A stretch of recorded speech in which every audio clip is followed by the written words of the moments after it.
Welcome back to Conflicts of Interest. This is episode 303. I'm the host, Kyle Anzalone. On today's show, I have a lot of news to catch up on, so I'm talking about the Pentagon spending bill and the war in Ukraine. Of course, last week I was at Freedom Fest in Las Vegas. I got me a lot of really great people who told me they're fans of the Institute, antiwar.com, or this show, and so that was fantastic. I was also on a panel and did a few interviews, so it was a very productive trip, and a lot of times I feel like when I go to these events, it's just so encouraging and uplifting because, you get out there and you get to see that, hey, people really are, reading my articles, listening to my show and gaining from it. So hopefully it's going to motivate me to put out a lot of, great stuff in the coming weeks. Although I will say and want to let everybody know, I'm getting married at the end of the month. We are getting married out of town, and so I'm going to be doing a little bit of traveling.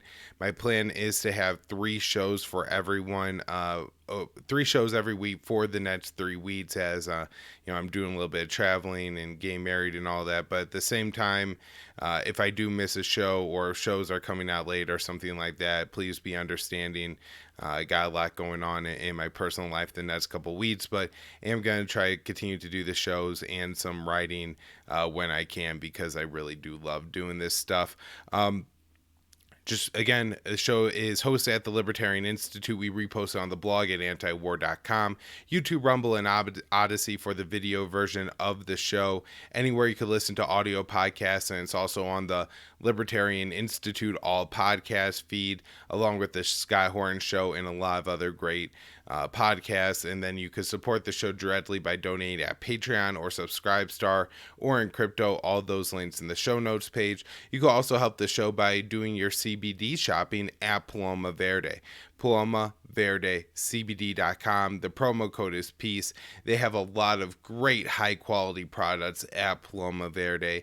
Anytime I do a little bit of traveling like I had to do this past weekend, I feel a little bit sore, a little bit extra tired, and so, the past couple mornings I've been using my Paloma Verde sports cream to just, especially with the sore back, help me to feel a little bit more flexible and less stiff. It definitely helps, and it works in a matter of minutes, and by the, a couple hours later, you're feeling absolutely great, no stiffness at all. So PalomaVerdeCBD.com, promo code PEACE.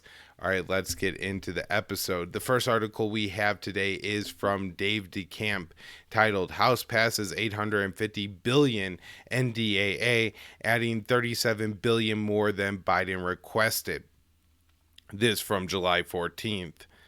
The House on Thursday passed its version of the 2023 NDAA that authorizes $850.3 billion for military spending, increasing Biden's budget request by $37 billion.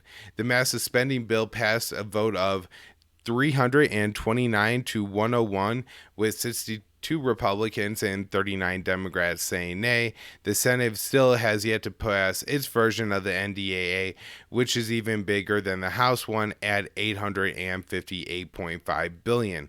Once it passes the Senate, the 2 chambers will negotiate the final version. Lawmakers in the House attached hundreds of amendments to the NDAA, including some that could restrict arms sales if they make it into the final version.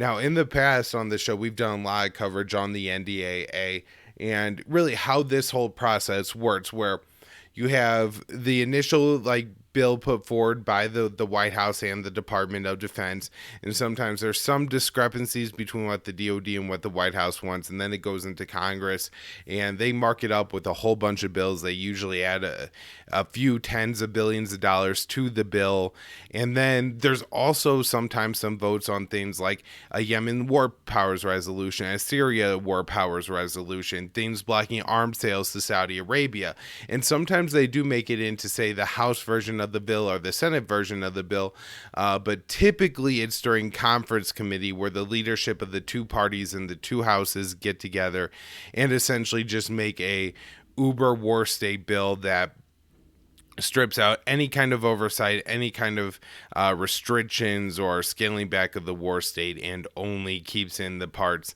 that expand, the total size of the war, and then ultimately that is what passes. Now, one pretty concerning thing in the House bill that Dave DeCamp points out here in his July 17th article is the House version of the 2023 NDAA that was passed Thursday night includes an amendment that would authorize $100 million to train Ukrainian pilots on how to use U.S. warplanes. Ukraine's been asking the U.S. for F-15s and 16s, but its pilots are only trained to use the Soviet-designed MiG-29s and COI planes. According to Defense News, it would take about 3 months to train pilots to fly the F-15s and 16s at the basic level. The pilot training amendment was sponsored by Adam Kinzinger, a Republican from Illinois, and Ultra Hawk, who repeatedly called for the U.S. to direct military intervention into the war in Ukraine. Kinzinger said that the U.S. was starting to train Ukrainian pilots at Columbus Air Force Base in Mississippi and possibly another Air Force Base in Texas. So this is pretty concerning because, look, even if right now we're not talking about actually giving the planes to Ukraine, the fact that we're training the pilots means there is a plan to give them the planes in probably the medium term. We're seeing this be in 3 months, and so we're looking at mid to late October. Now, I guess by my thinking, they say to train the pilots at the basic level. What is that actually going to achieve with a little bit? Russia has sophisticated anti-aircraft weapons. They have advanced fighters. Now, from the war, they may be somewhat depleted. It may be that the Ukrainian pilots won't be 100% outranked, but again, these are extremely expensive warplanes. Are we really talking about only training these pilots to the absolute basic level? And then what will that achieve? It seems it may be throwing away money and human lives for absolutely nothing. Now, we're finally getting some concern about all the weapons the West is sending to Ukraine. And here on last week, we have this article from Dave DeCamp. Ukrainian official proposes commission to help track Western arms. A Ukrainian official on Thursday proposed the idea of creating a commission to help track Western weapons provided amid a concern over a lack of oversight. The proposal came after the Financial Times reported that several NATO countries and the EU were looking at ways to track arms being imported into Ukraine over concerns they could wind up in the hands of the black market. And so this seems to me to be that Ukraine and Kiev really feel this kind of pressure building, and that this is kind of their relief valve, right? Where they're going to still have a lot of control over where all the weapons go. They're going to have a control over the oversight, right? And so it's going to prevent, I think, real knowledge from being gained, but at the same time, they're going to say, oh no, we're really trying to do something to address this problem. Now, it's not just the Ukrainians. We also have the Pentagon watchdog saying Ukraine aid oversight hindered by bad record keeping. The Pentagon watchdog warned Tuesday that some of the DoD's practices for tracking the money being spent on Ukraine is hindering oversight efforts. The Pentagon Inspector General's office released a report on the $6.5 billion that was given to the department as a part of the $13.6 billion aid bill that was signed by President Biden in March. The $6.5 billion was authorized to cover the spending of weapons to Ukraine and additional troop deployments to Eastern Europe. The IG report reads, as the DoD is building processes and procedures to ensure the transparency of reporting for the Ukraine supplyment of funds, we identify multiple areas of concern that, if not adequately addressed, could reduce the traceability of Ukraine's supplemental funds and the transparency in the DoD's reporting. The Pentagon is supposed to use a system for recording called Advanced Analytics, or ADVANA, but the IG report says the Pentagon frequently used reporting systems that couldn't be fed into ADVANA and used another method that requires sharing fewer details to track transactions known as journal vouchers. So this seems to be a real problem. And then the last article on this is by Will Porter at the Libertarian Institute on July 13th, NATO and EU seeking to track weapons sent to Ukraine. As Western nations continue to funnel billions in weapons and other military hardware into Ukraine, some within the NATO bloc and EU are calling for a system to track the arms, raising concerns that they will disappear into the black market. Several NATO members are in talks with Kiev about establishing a monitoring mechanism, and unnamed Western officials told the Financial Times on Tuesday, noting that it could include detailed inventory lists to help account for gear sent into the country. All these weapons land in southern Poland, get shipped to the border, and then are just divided into vehicles to cross, trucks, vans, sometimes private cars, one of the officials said. From that moment, we go on the blank in their location. We have no idea where they go, where they are being used if they stay in the country. During a Tuesday press briefing, U.S. Undersecretary for Arms Control and International Security, Bonnie Denise Jenkins, said Washington has continued contact on the issue with Ukrainian officials, arguing that the government has a responsibility to protect diversion or illicit proliferation. We are confident in the Ukrainian government's commitment to appropriately safeguarding and account for U.S. weapons. However, nearly 5 months after of nonstop Western arms shipments and numerous reports that the weapons are being traced, the monitoring efforts may be too little too late. And really agree with Will on that one. I think they've been just basically allowing all the weapons to funnel in. And again, as Dave DeCamp pointed out in his article, if the plan really is to allow the Ukrainians to do it, well, they're probably going to cover up any weapons going on the black market, because that'll likely lead to fewer Western weapons being shipped to Ukraine. All right, next article from Dave DeCamp on July 12th. The U.S. announces additional $1.7 billion in aid for Ukraine's government. On Tuesday, the White House announced it was sending $1.7 billion in new aid to fund the Ukrainian government that is meant to pay Ukrainian healthcare workers and support other essential services. The funds are coming from the U.S. Treasury Department and the U.S. Agency for International Development, USAID, and are being pulled from the $40 billion Ukraine aid bill Biden signed into law back in May.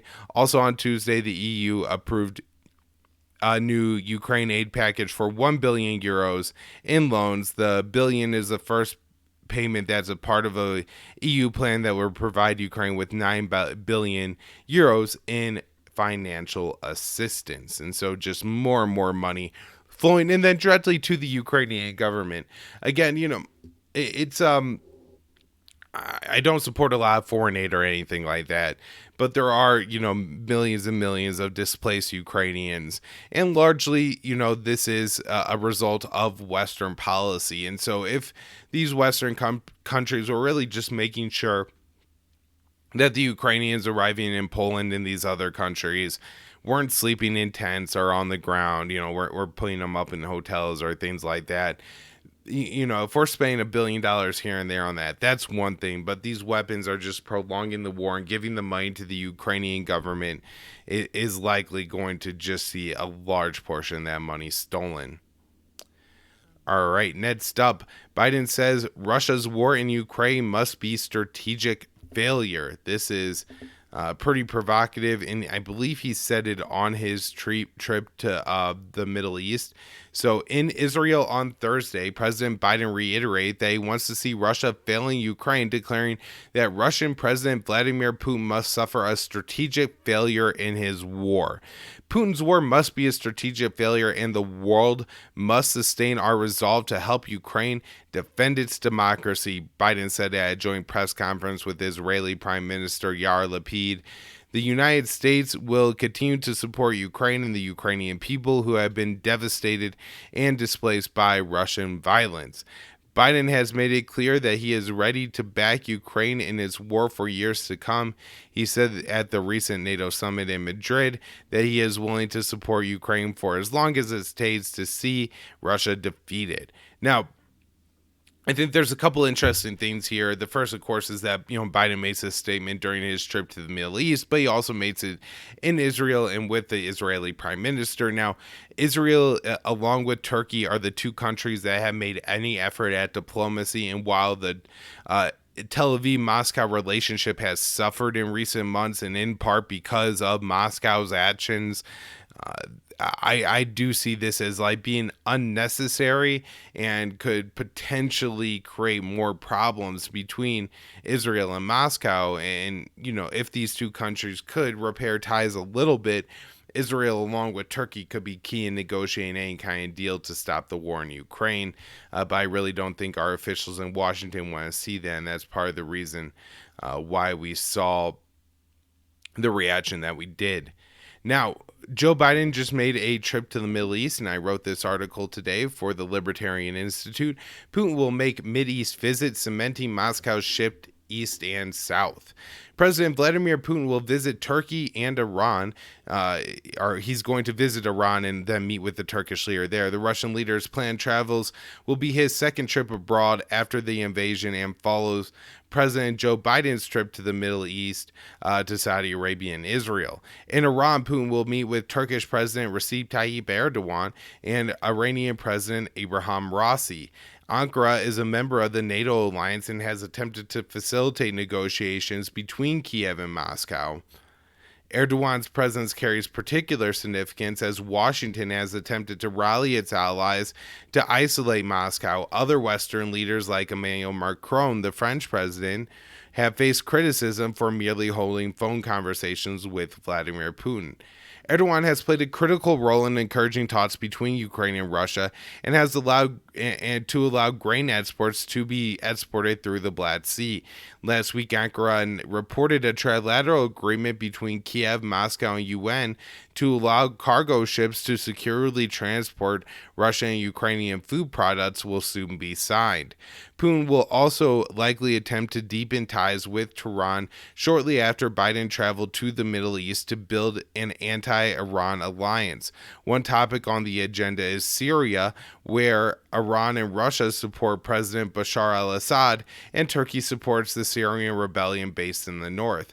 Ankara also shares a common enemy with Damascus, the U.S.-backed Kurdish rebels.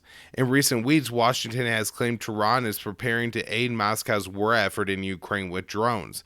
However, the assertions lack evidence, and similar accusations against China were a part of the White House's information war. Hannah Note, a senior research associate at the Vienna Center for Disarmament and Nonproliferation, told the Wall Street Journal the trip to Tehran signals Moscow's shift east and towards the global south. Russia is realizing there is no future with the West. This is irreversibly gone. Its future will have to lie with the global south.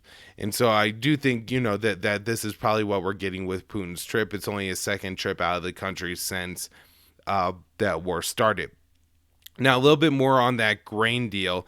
This from Dave DeCamp last week. Turkey on Wednesday said it will sign a deal next week with Russia, Ukraine, and the UN to facilitate the export of grain from Ukraine. Istanbul hosted negotiations between Russia and Ukrainian officials for the first time. The two nations held face-to-face talks since March.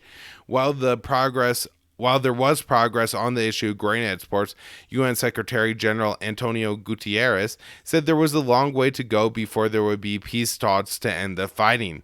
Guterres was also more cautious than Turkey on the prospect of a grain deal being signed this week. I'm optimistic, but it's not fully done yet, he said from New York. And so I think this is some great news. And, right now, everybody should really be kind of talking that, hey, Turkey is playing a really important role here. We got to make sure we're not in any way affecting Turkey's bias. And they're just doing the things to make sure that, hey, food leaving Ukraine and Russia is huge, not only for Ukraine and Russia, but for the world. All right. Next, I had one more article here, and I believe it didn't load. But the article from Dave DeCamp basically just laid out that the EU is saying to Lithuania that sanctions goods that weren't weapons could transport by rail from Russia to the Russian enclave of Kaliningrad. Now, I want to wrap up by talking about Biden's trip to the Middle East. The first article from Dave DeCamp on July 13th. Biden arrived in Israel on Wednesday, kicking off a short tour of the Middle East. In his remarks Biden made after he landed, the president said the connection between Israel and America, or Israelis and Americans, is bone deep, and voiced his staunch support for the Jewish state. The connection between the Israeli people and the American people is bone deep. It's bone deep, which I feel like is a really weird phrase to use. I don't know why he said it twice like that, if it was a slip up or if that was just the way his speech was written. But this is disturbing. Putting forward that the whole American people support Israel and their security concerns and all this kind of stuff is just a load of crap. Israel is an apartheid state, and I really wish Joe Biden wouldn't be signing up the entirety of the Americans of people to continue to support that apartheid state. I saw this disturbing video, right? There was a settlement in the West Bank. A young Palestinian boy. My guess is he's 5, but I'm bad at guessing the age as a kid. So he's probably between 4 and 7 or 8, right? But little kid, and he goes and plays in a bouncy house that was meant for settlers. And so they called an army soldier, equipped with an M16 and everything, to come take the little brown boy away from the little white kids and walk him away. Just unbelievable, disgusting kind of apartheid that Biden is supporting right now in Israel.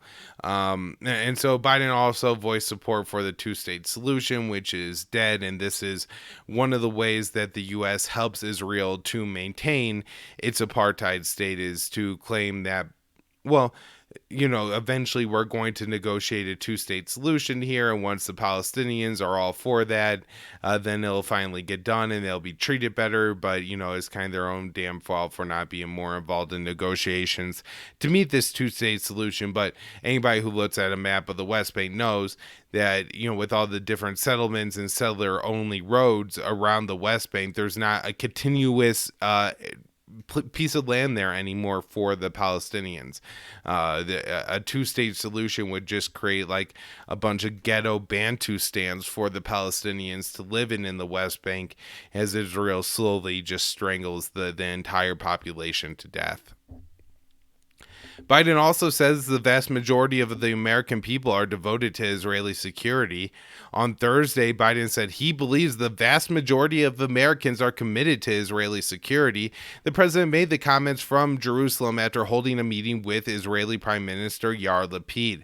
I think the vast majority of the American public, not just my administration, is completely devoted to Israeli security without ifs, ands, or buts, and without any doubts about it. And so what he is saying right here, this is unbelievably disgusting. What Joe Biden is saying is that the American people do not care to the smallest degree if an Israeli sniper shoots a Palestinian American journalist, Shireen Abu Akleh, in the face, a 25-year veteran and Al Jazeera journalist, a female Palestinian reporter, murdered in the line of duty doing her job as a journalist.